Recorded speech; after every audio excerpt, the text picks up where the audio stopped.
अस्सलामु अलैकुम नाजरीन।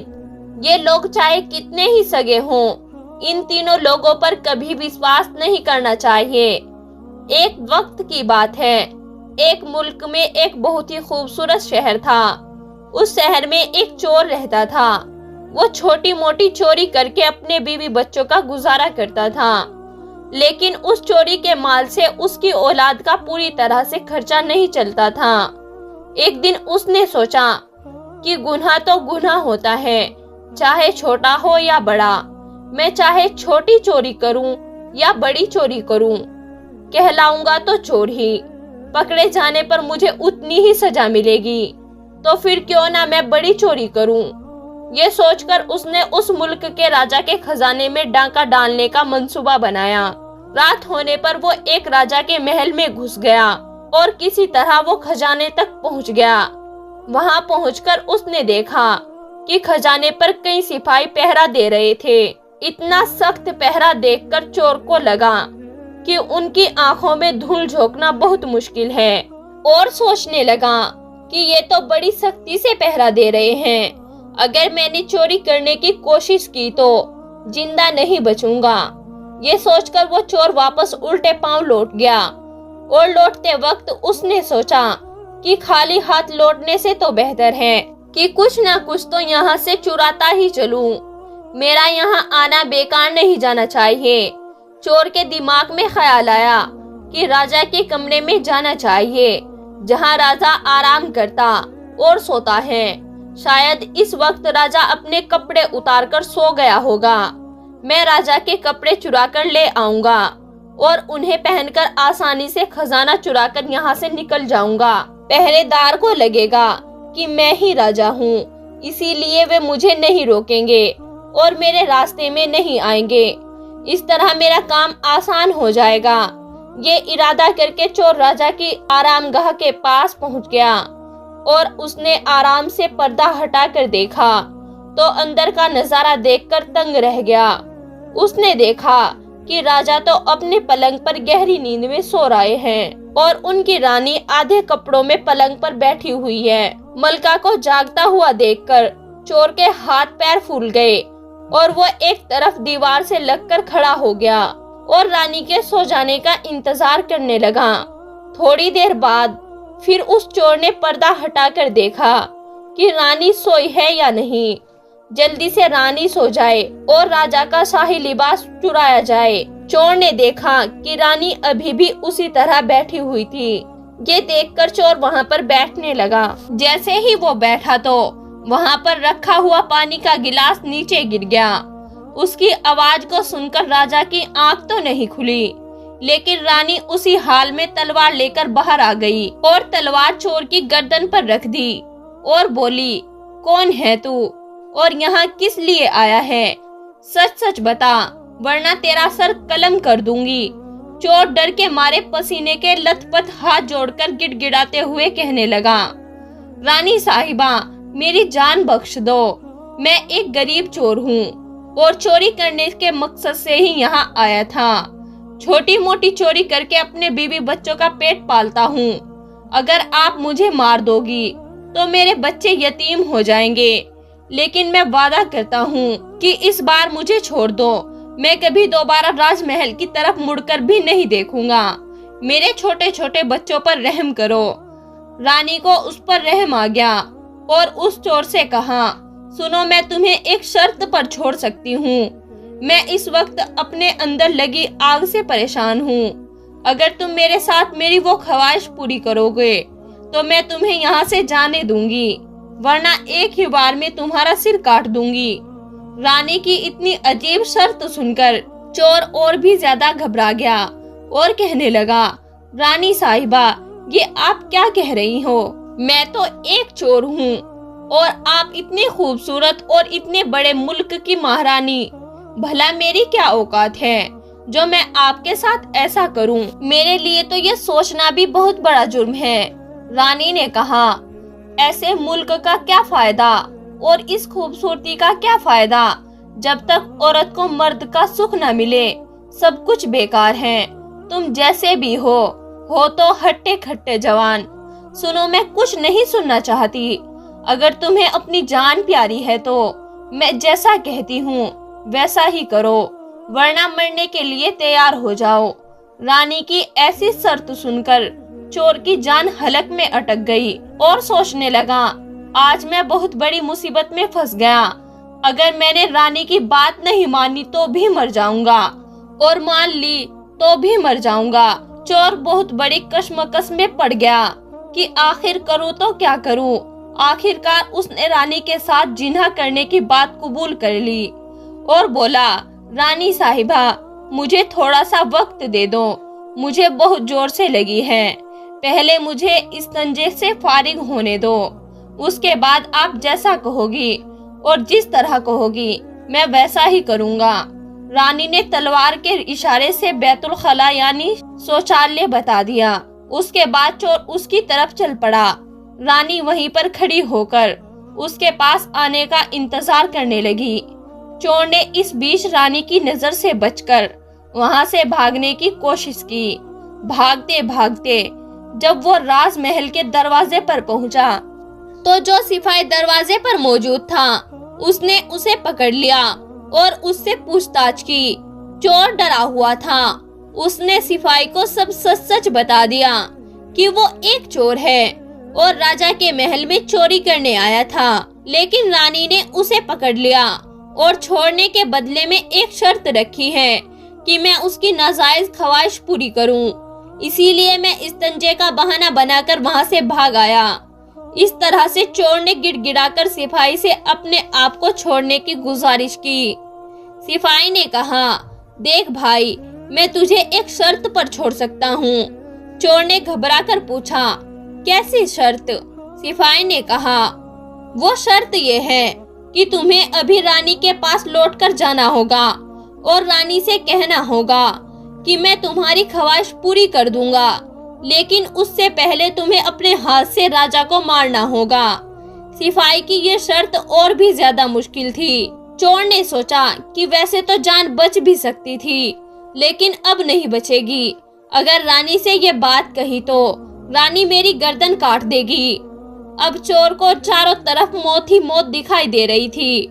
मजबूर होकर चोर वापस रानी के पास गया और बोला, रानी साहिबा, मैं आपके साथ ताल्लुक तो बना लूं और तुम्हें खुश भी कर दूं, लेकिन मुझे एक बात का डर है कि अगर ताल्लुक बनाते वक्त राजा साहब नींद से जाग गए तो ना आप बचेंगी और ना मैं बचूंगा। राजा साहब हम दोनों को मार डालेगा। इसीलिए आपको एक काम करना होगा, आप अपने हाथ से राजा का सिर कलम कर दीजिए, फिर हम बेखौफ हो जाएंगे और अपना काम अच्छे से कर सकेंगे। अगर आप इतना कर सके तो मुझे आपकी शर्त मंजूर है, वरना मैं आपके हाथों मरना ही बेहतर समझूंगा। आप मुझे मार दीजिए। लेकिन रानी के ऊपर तो उस वक्त हवस का भूत चढ़ा हुआ था। रानी चोर से कहने लगी, अभी लो, ये कौन सी बड़ी बात है, मैं अभी राजा को मौत के घाट उतार देती हूँ। इतना कहकर रानी ने दोनों हाथों से तलवार पकड़ी और सोते हुए अपने शोहर का सिर काट दिया। जब रानी ने राजा का सिर काट दिया तो सारा कमरा खून से लथपथ हो गया और राजा के खून से रानी भी सन गई। वो भयंकर मंजर देखकर रानी बेहोश हो गई और गिर पड़ी, लेकिन वो चोर उसी वक्त वहां से फरार हो गया। सुबह राजा के महल में शोर मच गया कि किसी ने महाराजा को मार दिया, मगर राजा को मारने वाले का कोई पता नहीं चल पा रहा था। सब लोग बड़े हैरान थे कि राजा को सोते हुए किसी ने खत्म कर डाला। इधर रानी भी दहाड़ मार मार कर रो रही थी। इस बात को पूरे राजमहल में केवल वो सिपाही ही जानता था कि रानी और उस चोर में से किसी एक ने ही राजा को मारा है, लेकिन सिपाही ने इस बात का किसी से जिक्र नहीं किया। राजा की पूरी तैयारी हो चुकी थी। उधर रानी ने ऐलान कर दिया कि वो अपने राजा के साथ ही सती होना चाहती है, यानी राजा के साथ ही जलना चाहती है। रानी का ये ऐलान सुनकर किसी ने रानी पर शक नहीं किया, क्योंकि अगर रानी ने राजा को मारा होता तो वो राजा के साथ क्यों मरती। इधर रानी पूरी सज धज कर राजा की चिता पर जाकर बैठ गई। राज्य के सभी लोग चिता पर एक एक करके लकड़ी रख रहे थे। और इस तरह सबसे आखिर में वो सिपाही भी राजा की चिता पर लकड़ी रख गया जो इस राज को जानता था। उसने धीरे से रानी के कान में कहा, महारानी जी, आप तो सती हो जाओगी, लेकिन मुझे इतना तो बता दो कि राजा को आपने मारा था या उस चोर ने। ये सुनकर रानी के पैरों के नीचे से जमीन निकल गई। वो समझ गई कि इसका मतलब इस राज को ये सिपाही भी जानता है। रानी ने सिपाही से कहा, सुनो, राजा को ना तो मैंने मारा है और ना उस चोर ने। अगर तुम्हें मालूम करना है कि राजा को किसने मारा है तो तुम शहर से बाहर जो जंगल है उसमें चले जाओ। वहाँ एक झोपड़ी में एक बुढ़िया रहती है, वो तुम्हें इस राज को जरूर बता देगी। सिपाही को तो ये राज जानना था, इसीलिए वो अगले ही दिन रानी के बताए हुए जंगल में चला गया। जंगल में पहुंचने पर उसे वहाँ एक झोपड़ी दिखाई दी जिसमें वो बुढ़िया रहती थी। सिपाही उस बुढ़िया के पैर पकड़कर बोला, माँ जी, मैं एक राज मालूम करने के लिए आपके पास आया हूँ। राजा साहब की जान किसने ली है, मुझे बताइए। तब बुढ़िया ने कहा, बेटा, अगर तुझे ये राज जानना है तो तुझे एक काम करना होगा। मेरी झोपड़ी के बाहर एक बकरा बंधा हुआ है, तू अपनी तलवार से उसका सिर काट दे और सिर काटते ही बकरे का धड़ तो यहीं गिर जाएगा और उसका सिर हवा में उड़ने लगेगा। तब तुम उस बकरे के सिर के कान पकड़कर लटक जाना। वो बकरे का सिर तुझे जिस जगह पर ले जाएगा वहां पहुंचकर तुझे तेरे सवाल का जवाब मिल जाएगा कि राजा को किसने मारा है। अब सिपाही ने वैसा ही किया। कुटिया के बाहर जो बकरा बंधा हुआ था, सिपाही ने उस बकरे का सिर काट दिया। सिर कटते ही वो हवा में उड़ने लगा। सिपाही ने झपटकर बकरे के दोनों कान पकड़ लिए। वो सिर उड़ता हुआ उसे एक भयंकर जंगल के बीच में ले गया। उस जगह पर एक गुफा बनी हुई थी। उस गुफा के दरवाजे पर जाकर वो सिर नीचे उतर गया। सिपाही सोचने लगा कि इस जंगल में तो कोई भी नहीं दिखाई दे रहा है, यहाँ भला कौन मुझे राजा की मौत का राज बताएगा। वो गुफा के दरवाजे पर खड़ा ये सोच ही रहा था, लेकिन उसे ये पता नहीं था कि ये गुफा एक देव की है जिसमें वो देव और उसकी एक बेटी रहते थे। अब शाम हो गई थी और वो देव अपने खाने पीने का इंतजाम करने के लिए बाहर गया हुआ था। उस गुफा के अंदर उसकी बेटी मौजूद थी। इधर जब देव की बेटी को किसी इंसान की बू मालूम पड़ी तो वो बाहर निकलकर दरवाजे पर आई। उसने देखा कि एक हट्टा कट्टा नौजवान गुफा के दरवाजे पर खड़ा है। उसे देखते ही उसके दिल में हलचल पैदा हो गई। फिर उस देव की बेटी ने सोचा कि अगर मैंने इसे खा लिया तो मेरी एक वक्त की भूख मिट जाएगी, और अगर मैंने इसे जिंदा रखा तो ये नौजवान मेरे बहुत काम आएगा। देव की बेटी ने तभी एक हसीन, जमील, खूबसूरत लड़की का रूप इख्तियार किया और उसके पास पहुंच गई। इतनी खूबसूरत लड़की सिपाही ने आज से पहले कभी नहीं देखी थी। गोरा चिट्टा रंग, बड़ी बड़ी आंखें, काले लंबे घने बाल, चेहरा खिला हुआ। देखकर वो सिपाही उस पर फिदा हो गया। लड़की भी उसे अपनाने के लिए आई थी, इसीलिए उसे अपनी गुफा में बुलाकर ले गई और उसके साथ खूब मौज मस्ती की। जब देव के आने का वक्त हुआ तो देव की बेटी ने उसे मक्खी बनाकर दीवार पर चिपका दिया। जब देव गुफा में आया तो उसने अपनी बेटी से पूछा, बेटी, मुझे किसी इंसान की बू मालूम पड़ रही है। मुझे लगता है कि कोई इंसान हमारे इस घर में घुसा हुआ है। तब बेटी बहाना बनाते हुए बोली, बाबा जी, आप कैसी बात कर रहे हैं?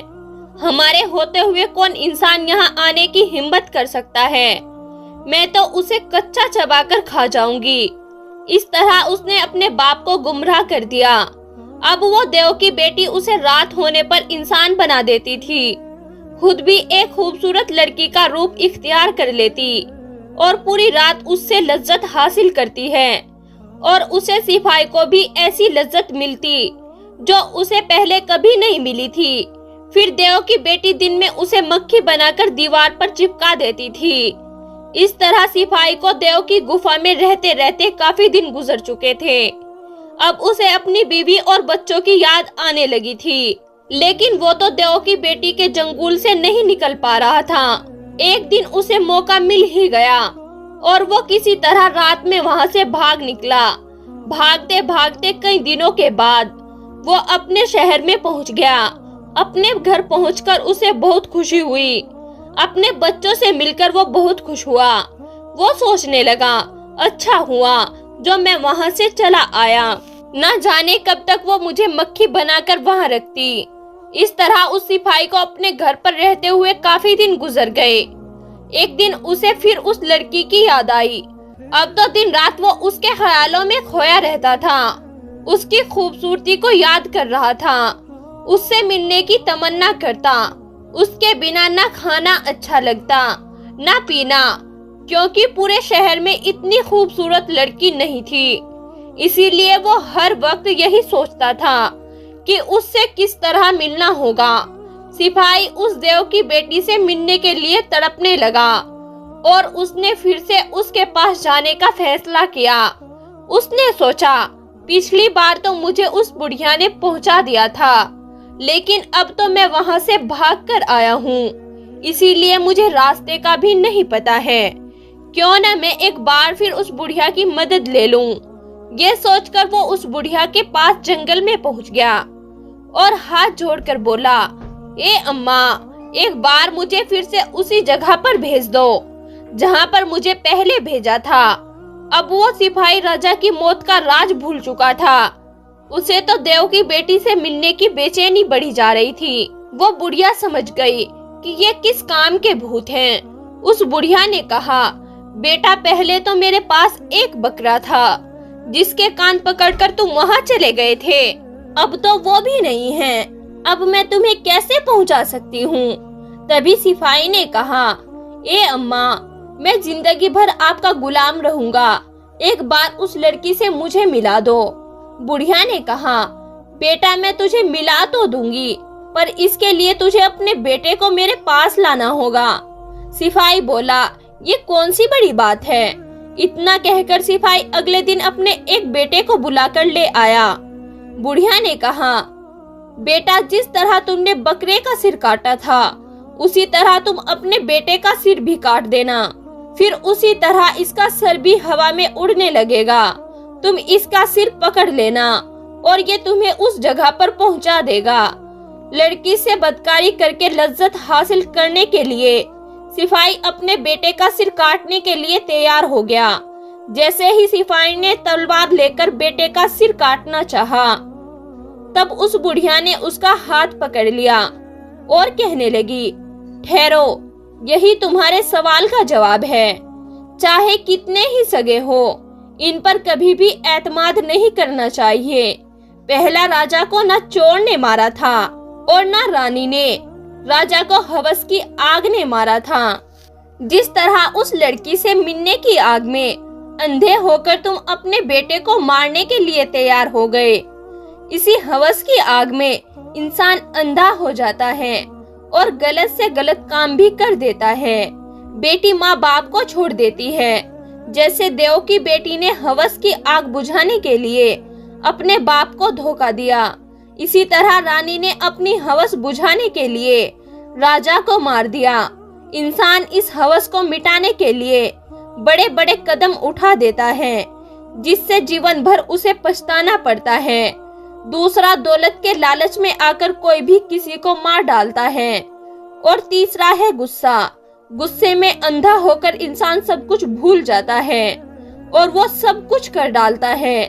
गुस्से में इंसान की अकल काम करना बंद कर देती है और गुस्से में इंसान अपना या पराया कुछ नहीं देख पाता। इन तीनों से हमेशा बचकर रहना चाहिए, नहीं तो जिंदगी भर पछताना पड़ता है। ये सुनकर सिपाही अपने बेटे को सीने से लगाकर खूब रोया और उसे खूब चूमा चाटा और साथ लेकर अपने घर आ गया। अपने बीवी बच्चों से मिलने के बाद सीधा उस चोर के पास गया और उसे सारी कहानी सुनाई। चोर भी सुनकर खूब रोया और चोरी से तौबा की और मेहनत मजदूरी करके अपने बीवी बच्चों का पेट पालने लगा। अब मुल्क का राजा दूसरा बन चुका था। सिपाही ने महल में जाकर वजीर से मुलाकात करके अपनी नौकरी के लिए गुजारिश की और वजीर ने उसकी बात मान ली और वो फिर से अपनी नौकरी करने लगा। तो प्यारे नाजरीन, ये थी आज की वीडियो। उम्मीद है आपको पसंद आई होगी। पसंद आई हो तो लाइक करें, चैनल को सब्सक्राइब करें और बेल आइकन का बटन भी दबाएं। शुक्रिया।